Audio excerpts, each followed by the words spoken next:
Cathie Wood dropped some major hints today that might shed some light on where Dogecoin and other cryptos are headed from here. So, let's talk about it. Hello guys, and welcome back to Crypto Fire, where we talk about Dogecoin, cryptocurrency, and investing. Before we go any further, please keep in mind that we're giving away $100 to a random subscriber.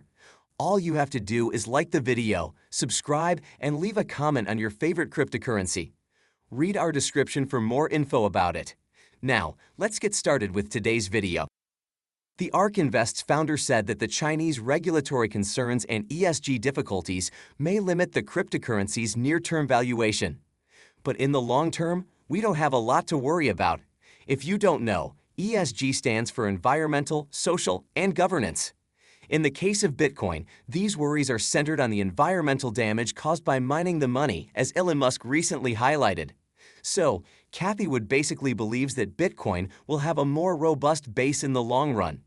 She predicts that the Chinese mining crackdown would eventually drive firms to relocate to parts of the world with more open regulatory environments.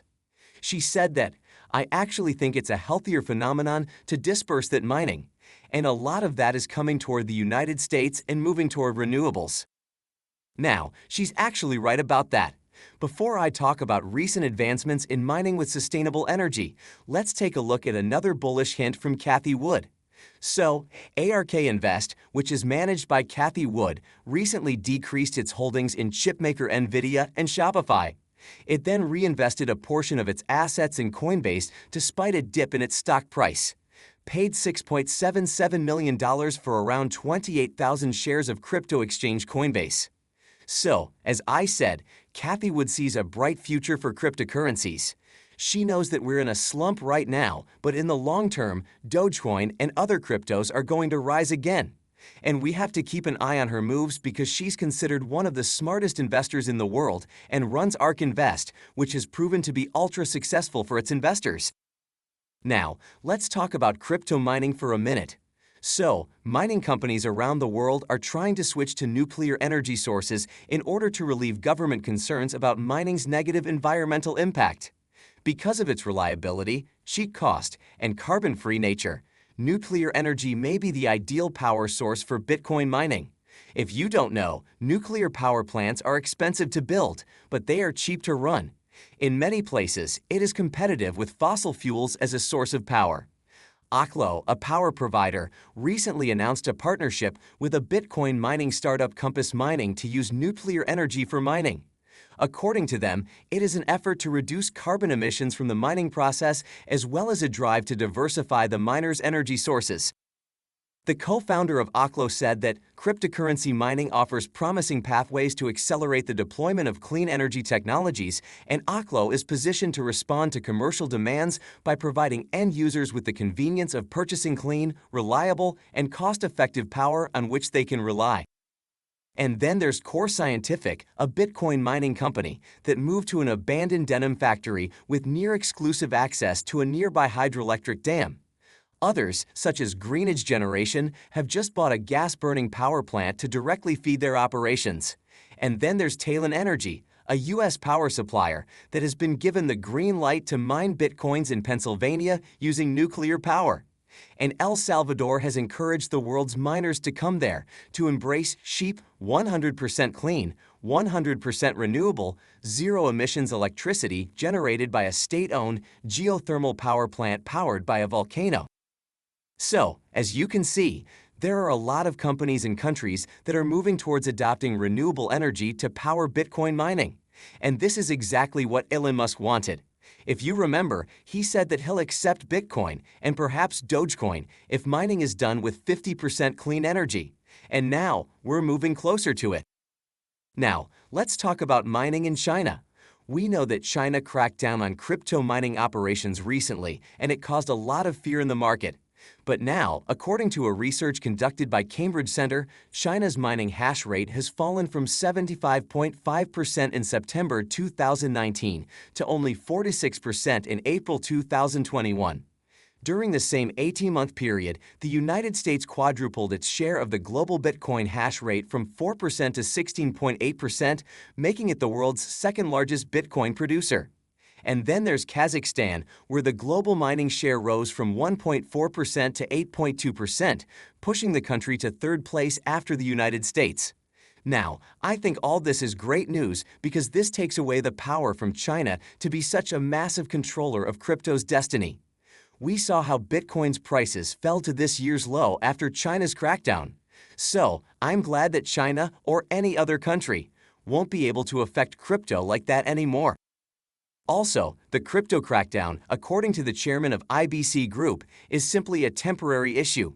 He said that a shift away from China in cryptocurrency mining operations will be a huge opportunity for Canada. The Toronto Stock Exchange recently registered the world's first Bitcoin ETF, suggesting that Canada is already ahead of the curve in terms of cryptocurrency mainstreaming. Now, let's talk about crypto ETF for a minute. Some great news came out from Brazil. So, Brazil's securities regulator, the CVM, has approved the first Ethereum-based ETF in Latin America. The concept, which was introduced by blockchain investment startup QR Asset, promises to make it easier for individual and institutional investors to have exposure to either. In a nutshell, this will bring more funds into Ethereum. I'll explain why in a minute, but first it's important to understand that this is huge for Dogecoin because ETH's price has a significant impact on Dogecoin too. Now, it says here that this ETF will provide a simple, safe, and regulated option for any investor to gain direct exposure to Ethereum through their preferred brokerage. They won't have to worry about registrations in exchanges, wallets, or private keys. And this is the biggest reason why it'll bring more funds into Ethereum. It takes out the major hassle of going through a crypto exchange to invest into crypto. And we know that people are growing more and more skeptical of exchanges like Binance because of its recent crackdown.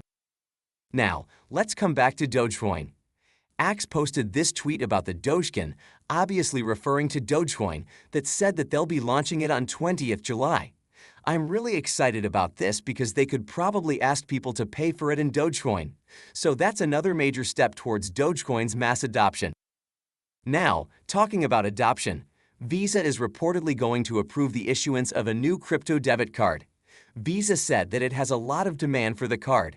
So, according to CryptoSpend co-founder and CEO Andrew Gretsch, Visa is expected to announce the approval of the issuance of a genuine debit card later this week, allowing CryptoSpend app users to spend their Bitcoin using current payment terminals. It's a big deal because it will be the first time cryptos may be spent using an Australian payments card that runs on one of the international payment providers' networks. The CEO of CryptoSpend said that the card has piqued our curiosity. If the market is rising, someone may advise that I spend some of my earnings.